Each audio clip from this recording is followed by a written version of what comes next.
Hello everyone, गुरु ज्ञानम it's all about home science में आप सभी का स्वागत है।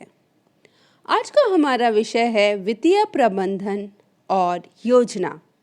जैसा कि हम सभी जानते हैं कि धन एक भौतिक साधन है और जितने भी भौतिक संसाधन हैं उसमें धन का सबसे ऊंचा स्थान है। किसी भी वस्तु को क्रय करने के लिए हमें धन की आवश्यकता होती है, किंतु ये धन जो है वो सभी के पास एक समान मात्रा में नहीं होता है। धन एक सीमित एवं बहु उपयोगी संसाधन है और अगर किसी के पास धन का अभाव है तो वो कोई भी चीज़ों को खरीद नहीं सकता है या किसी भी लक्ष्य को प्राप्त करने में उसको मुश्किलों का सामना करना पड़ता है। इसलिए धन को हमेशा समझदारी से एवं मितव्ययिता के साथ ही खर्च करना चाहिए। तो इस अध्याय में हम धन का प्रबंधन कैसे करते हैं और उसके प्रबंधन के लिए हमें क्या योजनाएं बनानी चाहिए उस पर चर्चा करेंगे। तो इस अध्याय को पढ़ने के बाद हम वित्तीय प्रबंधन का अर्थ एवं उसकी संकल्पनाओं को, उसके अर्थ को जान पाएंगे। विभिन्न प्रकार के आय के साधन क्या है वो जान पाएंगे। हम पारिवारिक बजट कैसे बनाएंगे, उनके क्या क्या चरण हैं इनके बारे में समझ पाएंगे एवं कहाँ कहाँ पर हम धन का निवेश कर सकते हैं और एक सुदृढ़ निवेश के क्या सिद्धांत हैं, इन सभी का ज्ञान प्राप्त कर पाएंगे। तो आइए जानते हैं वित्तीय प्रबंधन है क्या।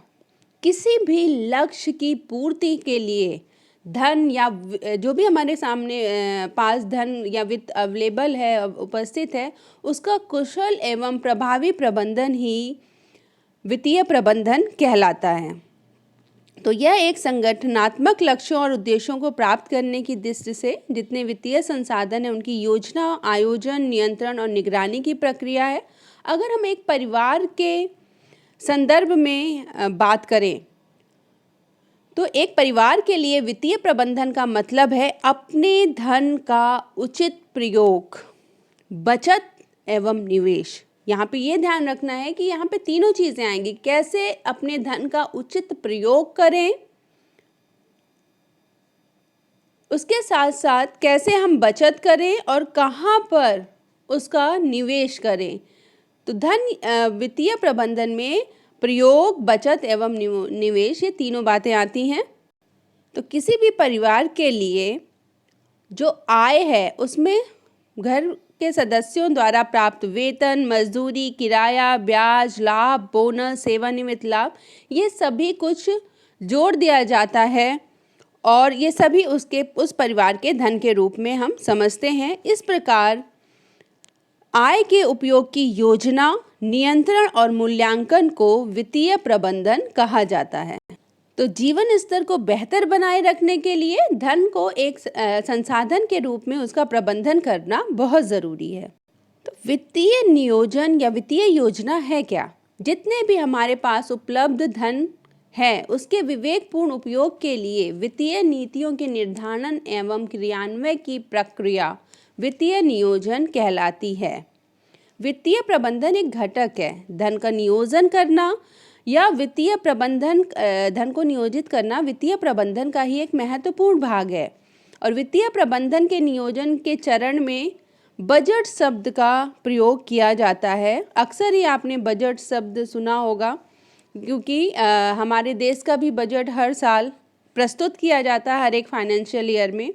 तो जब हम परिवार के लिए बजट बनाते हैं तो ये देखते हैं कि परिवार की आय क्या है, उसको किस तरीके से उपयोग किया जाएगा और उपयोग करने के साथ साथ अपने लक्ष्यों को, पारिवारिक जो लक्ष्य हैं, चाहे वो दीर्घकालीन हो या लघुकालीन हो, उनको कैसे पाया जाएगा अपने वित्त का उपयोग करके। तो इस प्रकार परिवार अपने संसाधनों के उपयोग को अनुकूलित करके अपने उद्देश्य को प्राप्त करने में सक्षम हो जाता है।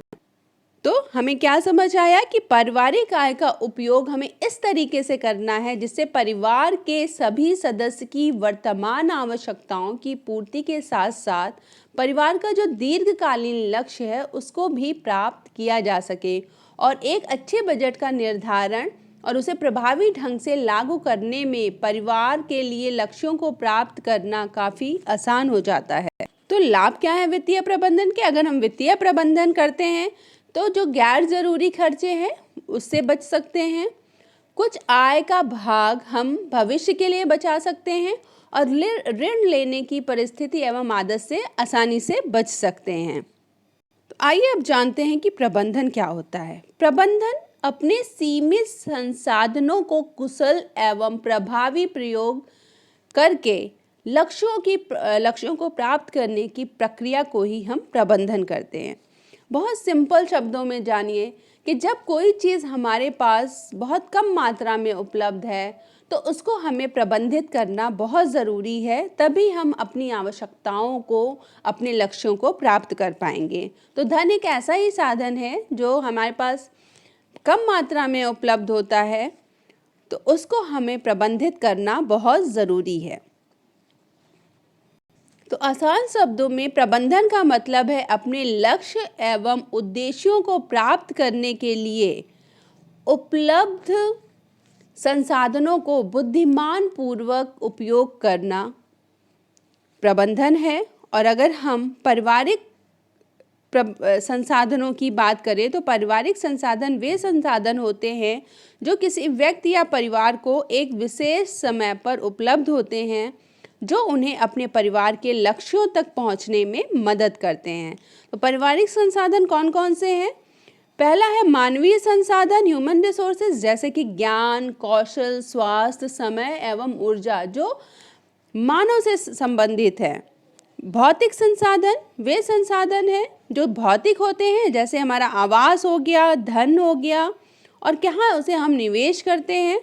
उसके बाद आता है सामुदायिक संसाधन, जैसे कि सार्वजनिक पुस्तकालय, पार्क, सामुदायिक केंद्र, अस्पताल, जहाँ पर पूरी का पूरा समुदाय का पूरा अधिकार होता है। तो ये 3 तरीके के पारिवारिक संसाधन है, मानवीय, भौतिक एवं सामुदायिक।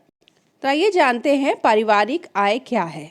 पारिवारिक आय एक परिवार को निश्चित समय अवधि के दौरान विभिन्न स्रोतों एवं साधनों से प्राप्त होने वाली मुद्रा, सेवाएं एवं सुविधाएं हैं। तो एक परिवार के पास एक निश्चित समय में जो भी अर्जित की गई आय है उसका योग है, यानी परिवार के सदस्य अपने ज्ञान, योग्यता एवं कौशल के द्वारा जो भी धन एवं सुविधाएं प्राप्त करते हैं वही पारिवारिक आय होती है। ये पारिवारिक आय का जो गणना की जाती है वो 1 अप्रैल से 31 मार्च तक की होती है। और पारिवारिक आय निम्न रूपों में हो सकती है, जैसे कि वेतन, लाभांश, व्यापार के लाभ, कमीशन, संपत्तियों से किराया, नगद ऋण पर ब्याज, पेंशन, उपहार, रॉयल्टी, टिप्स और दान, बोनस, सब्सिडी इत्यादि। तो पारिवारिक आय के बारे में जानने से पहले हमें ये जानना बहुत ज़रूरी कि धन क्या है और उसके कार्य क्या हैं। धन हम सभी जानते हैं कि विनिमय का एक माध्यम है जो कि बैंक नोट और सिक्कों के रूप में होता है। यह वह मुद्रा जो मुद्रा का कार्य करती है वही धन है, या धन को हम उस रूप में परिभाषित कर सकते हैं जो वस्तुओं एवं सेवाओं के भुगतान में या अन्य व्यावसायिक दायित्वों के लिए व्यापक रूप से स्वीकार किया जाता है। तो धन के कार्य क्या क्या हैं? धन के कार्य हैं, सबसे महत्वपूर्ण कार्य है ये विनिमय का एक माध्यम है। बिना धन के हम विनिमय नहीं कर सकते हैं, एक्सचेंज नहीं कर सकते। आपको कोई चीज़ लेनी है, आपको आज चॉकलेट खानी है तो आपके पास पैसे होंगे तभी आप उसे लेकर आ पाओगे। क्लियर? आपको कोई फ्रूट खाना है, पैसे हैं तभी ले पाओगे। तो धन विनिमय का एक माध्यम है। जो मुद्रा है वो विनिमय के माध्यम के रूप में सौदों को 2 भागों में, क्रय एवं विक्रय में विभाजित करती है। और मुद्रा का कार्य है आवश्यकताओं के दोहरे संयोग की कठिनाई को दूर करना। लोग वस्तुओं को मुद्रा के बदले बेचते एवं खरीदते हैं। उसके बाद दूसरा कार्य है मूल्य का माप। मुद्रा एक सामान्य मूल मापक के रूप में भी काम करती है, जिसने सभी वस्तुओं एवं सेवाओं का मूल्य व्यक्त किया जाता है, जिसकी वजह से हम तुलना कर सकते हैं 2 वस्तुओं के बीच में। इस प्रकार पैसा वह है जो कुछ भी हो जो आमतौर पर वस्तुओं के आदान प्रदान के लिए स्वीकार्य किया जाता है और जिसके संदर्भ में वस्तुओं के मूल्य को निर्धारित किया जाता है। तो चलिए जानते हैं धन का क्या महत्व है। धन विनिमय के माध्यम के रूप में काम करता है, जिसके कारण यह वस्तु विनिमय प्रणाली की समस्याओं को हल कर देता है, क्योंकि पहले बार्टर सिस्टम था, वस्तु के बदले वस्तु दी जाती थी, जिसकी वजह से बहुत सारी समस्याओं का लोगों को सामना करना पड़ता था। कई बार महंगी वस्तु देकर हमें सस्ती वस्तु लेनी पड़ती थी, लेकिन मुद्रा के आने से ये समस्या समाप्त हो गई है। दूसरा है, धन मूल्य के मानक के रूप में कार्य करता है, जिसके कारण एक ही प्रकार की विभिन्न वस्तुओं के मूल्यों की तुलना करने को आसान बनाया जा सकता है और हम सर्वोत्तम विकल्प को चुन सकते हैं। तीसरा क्या लाभ है कि विभिन्न मुद्रा प्रकार के लेन देन के मानक के रूप में काम करती है। लेन देन की जोखिम में इससे कमी आई है, बचत और निवेश को बढ़ावा मिला है, पूंजी निर्माण का आधार भी है। तो धन बेहतर जीवन स्तर के लिए बहुत ज़रूरी है।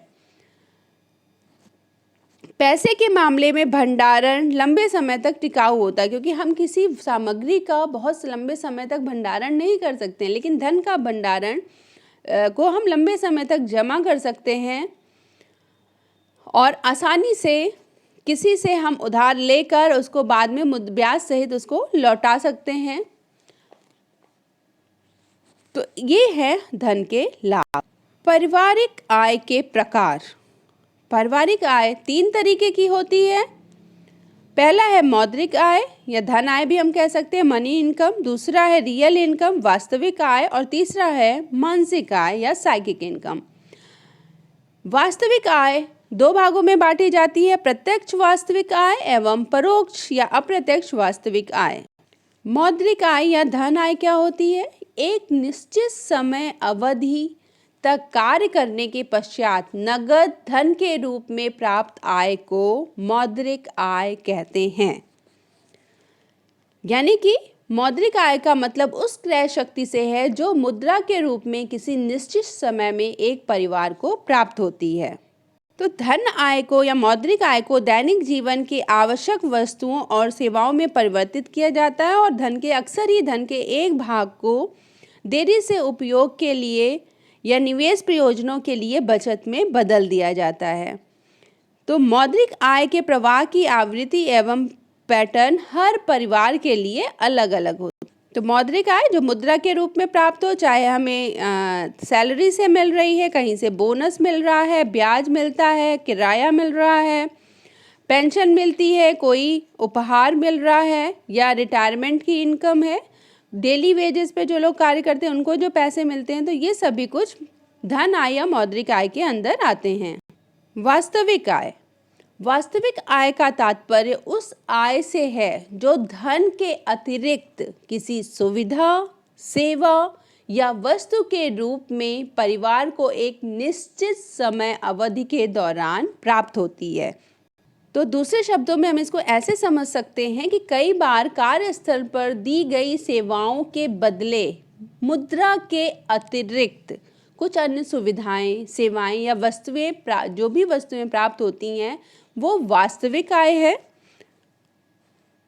और वास्तविक आय के अंदर समय भी शामिल होता है, कई 1 महीने की वास्तविक आय या पूरे साल की। इस तरीके से जैसे मौद्रिक आय एक वित्तीय वर्ष में होती है, उसी तरीके से वास्तविक आय भी होती है। वास्तविक आय 2 प्रकार की होती है, प्रत्यक्ष वास्तविक आय और अप्रत्यक्ष वास्तविक आय। प्रत्यक्ष वास्तविक आय वह सेवाएं एवं सुविधाएं हैं जो एक परिवार के सदस्यों को बिना धन व्यय किए अपने प्रयत्नों के फलस्वरूप सामुदायिक सेवाओं का उपयोग करने के फलस्वरूप प्राप्त होती हैं। जैसे कि परिवार के सदस्यों द्वारा अपने ज्ञान, कुशलता एवं गुणों का प्रयोग करके स्वयं कार्य करना। जैसे कि अगर आपको सिलाई आती है, आपने घर पे कपड़े सिल लिए, तो आपकी वो वास्तविक आय है। घर से टिफिन लेकर जा रहे हैं, सब्जियां उगा रहे हैं, ये सारी आपकी प्रत्यक्ष वास्तविक आय है जिसमें आपने मानवीय संसाधनों का कुशलतापूर्वक उपयोग किया है। तो वास्तविक आय में मानव संसाधन का उपयोग किया जाता है, सरकार द्वारा प्रदान की वाली सेवाओं का लाभ लिया जाता है, जैसे सरकारी अस्पताल में जाना, सामुदायिक स्वास्थ्य केंद्रों में जाना, और पारिवारिक परिसंपत्ति का विवेकपूर्ण उपयोग करना। अप्रत्यक्ष वास्तविक आय में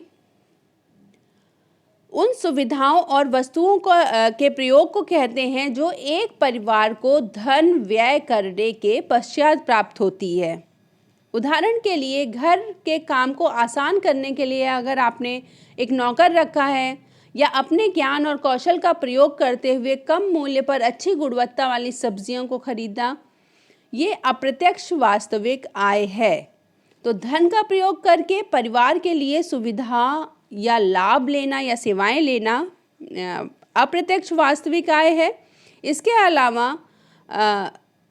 अप्रत्यक्ष वास्तविक आय निम्न रूप में हो सकती है, जैसे धन का प्रयोग करके परिवार के लिए हम कोई सुविधा ले रहे हैं या फ्रिंज बेनिफिट हमें मिल रहे हैं, क्योंकि कई बार हम जहाँ पे काम करते हैं वहाँ पे हमें और लाभ दिए जाते हैं, जैसे यूनिफॉर्म मिल गया, ड्राइवर या मेडिकल फैसिलिटी मिल रही है, वहाँ से आवास मिल रहा है, कोई मील कूपन प्राप्त हो रहा है, तो वो फ्रिंज बेनिफिट या सहायक लाभ होते हैं।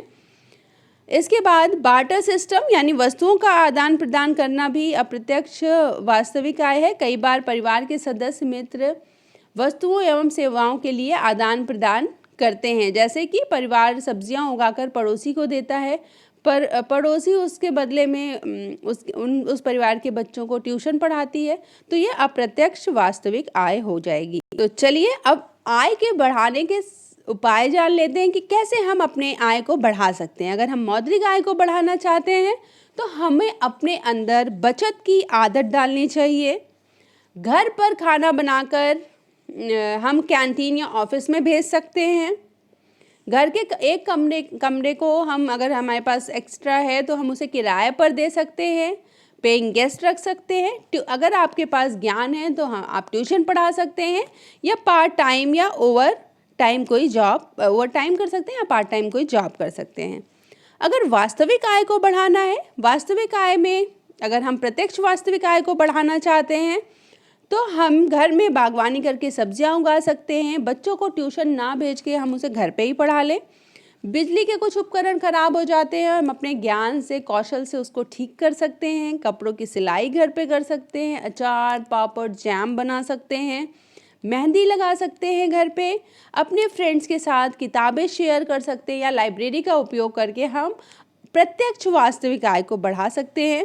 अगर हम अप्रत्यक्ष वास्तविक आय को भी बढ़ाना चाहते हैं तो अपने मित्रों के साथ कार्य या वस्तुओं को हम शेयर कर सकते हैं, जैसे अपने बुक, नोट्स, इन सबको हम शेयर कर सकते हैं, जिससे हम उस पर अतिरिक्त व्यय करने से बच जाएंगे। इसके अतिरिक्त यदि कोई व्यक्ति किसी बच्चे को मुफ्त ट्यूशन पढ़ाता है तो बदले में दूसरा व्यक्ति उसके लिए ऐसा कोई मुफ्त काम कर दे जिससे ट्यूशन पढ़ाने वाले के धन की बचत हो, तो उसका अप्रत्यक्ष वास्तविक आय बढ़ जाएगी। घर के काम को आसान बनाने के लिए आया, माली, ड्राइवर इत्यादि को काम पर रखना, इस तरीके से हम अप्रत्यक्ष वास्तविक आय में वृद्धि कर सकते हैं। मानसिक आय, ये जो तीसरे तरीके की आय है वो है मानसिक आय। मानसिक आय का मतलब उस खुशी एवं संतुष्टि के भाव से है जो कोई व्यक्ति को किसी कार्य को करने के उपरांत प्राप्त होती है या धन को व्यय करने के उपरांत प्राप्त होती है।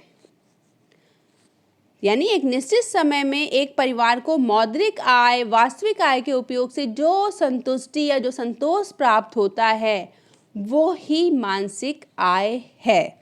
मानसिक आय का हम मुद्रा के रूप में आकलन नहीं कर सकते हैं, यह बहुत ही कठिन है, क्योंकि ये एक गुप्त आय है, छुपी हुई आय है, और ये वस्तु परक होती है। सबके लिए आत्मिक आय अलग अलग हो सकती है, तो रुपए के हिसाब से इसकी गणना बताना बहुत ही मुश्किल है। यह अमूर्त होती है, व्यक्ति परक होती है, और जीवन के गुणवत्ता के मामले में सबसे महत्वपूर्ण होती है। इसको हम आसान शब्दों में ऐसे समझ सकते हैं कि हर एक व्यक्ति के लिए किसी एक पर्टिकुलर चीज़ की आत्मिक आय अलग अलग हो सकती है। जैसे कि आप दो बच्चे हैं, दोनों ने कोई मूवी देखी, कोई फिल्म देखी, एक को फिल्म बहुत पसंद आई तो उसे लगा कि उसने जो भी पैसे खर्च किए हैं टिकट पे 200 रुपये 250 रुपये, बहुत अच्छा खर्च किया उसने, उसको बहुत संतुष्टि मिलती क्योंकि उसको पिक्चर पसंद आ गई। वहीं दूसरे बच्चे को पिक्चर पसंद नहीं आई, वो फिल्म पसंद नहीं आई, तो उसको लगेगा कि उसका पैसा वेस्ट चला गया है। तो आत्मिक आय, पैसा दोनों ने बराबर खर्च किया, लेकिन उस पर्टिकुलर फिल्म के लिए दोनों की आत्मिक आय अलग अलग है। तो आत्मिक आय किसी की कम हो सकती है, किसी की ज़्यादा हो सकती है, किसी एक ही चीज़ में। कोई व्यक्ति मनोरंजन पे खर्च करके घूमने फिरने में संतुष्टि प्राप्त होती है, किसी को शेयर बाज़ार में निवेश या कहीं अपने धन निवेश करके प्राप्त होती है। तो अब हम जानते हैं कि किस तरीके से हम अपनी आत्मिक आय को बढ़ा सकते हैं। वस्तुओं को खरीद के पहले हम मोल भाव अगर कर लें तो हम अपनी आत्मिक आय को बढ़ा सकते हैं, क्योंकि कई बार ऐसा होता है हम कोई वस्तु खरीदते हैं फिर बाद में लगता है कि अरे हमने थोड़ा सा सस्ता करा लिया होता तो शायद वो सस्ता कर देता। तो अगर हम पहले ही मोल भाव कर लें तो वो आत्मिक आय हमें प्राप्त हो जाती है, अच्छी आत्मिक आय बन जाती है। अच्छी गुणवत्ता के उपकरण खरीद के भी हमें संतुष्टि की प्राप्त होती, क्योंकि वो लंबे समय तक चलता है। और जब हम धन का विवेकपूर्ण उपयोग करते हैं तो उससे भी हमें मानसिक संतुष्टि प्राप्त होती है। तो साइकिक इनकम या मानसिक इनकम हमारी आत्मसंतुष्टि से का मतलब हमारी आत्म संतुष्टि से है कि हम कितना धन व्यय करके कितनी संतुष्टि को प्राप्त करते हैं। तो बस आज के लिए बस इतना ही। इसके भाग 2 में हम आय प्रबंधन के बारे में, बजट के बारे में और विस्तार में जानेंगे। गुरु ज्ञानम it's all about home science को देखने के लिए आपका बहुत बहुत धन्यवाद। अगर आपने इस चैनल को सब्सक्राइब नहीं किया है तो जल्दी इसको सब्सक्राइब करिए, लाइक करिए और शेयर करिए, जिससे बहुत सारे बच्चे अपने ज्ञान को अर्जित कर सके। धन्यवाद।